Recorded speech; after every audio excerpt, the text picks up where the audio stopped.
আল্লু অর্জুনের পুষ্পা সিনেমার নকল করে গাঁজা পাচারের চেষ্টা। 10 লক্ষ টাকার গাঁজা সহ দুজনকে গ্রেফতার করলো বিধাননগর থানার পুলিশ। ঠিক যেন দক্ষিণের সিনেমা পুষ্পার নকল।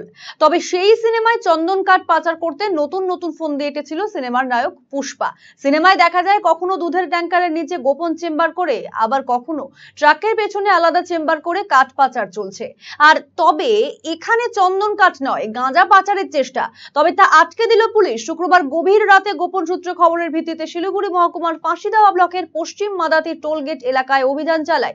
সেখান থেকে একটি 4 চাকা গাড়ি আটক করে। এরপর পুলিশ তল্লাশি চালায় গাড়িটিতে এবং গাড়ির বিশেষ চেম্বার থেকে উদ্ধার হয় প্রচুর পরিমাণে গাঁজা। এই ঘটনায় দুজনকে গ্রেফতার করে পুলিশ। ধৃতদের নাম সামিরুল মিয়া এবং সফিরউদ্দিন মিয়া। দুজনকে কোচবিহার জেলার বলরামপুর এলাকার বাসিন্দা। গাড়ির ওপরের অংশে বিশেষ চেম্বার থেকে 58 কেজি গাঁজা উদ্ধার হয়েছে। উদ্ধার হওয়া গাঁজার আনুমানিক বাজার মূল্য প্রায় 10 লক্ষ টাকা এবং উদ্ধার হওয়া গাঁজা কোচবিহার জেলার দিনহাটা থেকে মালদায় পাচারের উদ্দেশ্যে নিয়ে যাওয়া হচ্ছিল। তবে এই ঘটনার সঙ্গে আর কে বা কারা জড়িত রয়েছে তার খতিয়ে দেখছে পুলিশ। শনিবার ধৃতদের শিলিগুড়ি মহকুমা আদালতে তোলা হয়। ইতিমধ্যেই গোটা ঘটনার তদন্ত শুরু করেছে বিধাননগর থানার পুলিশ।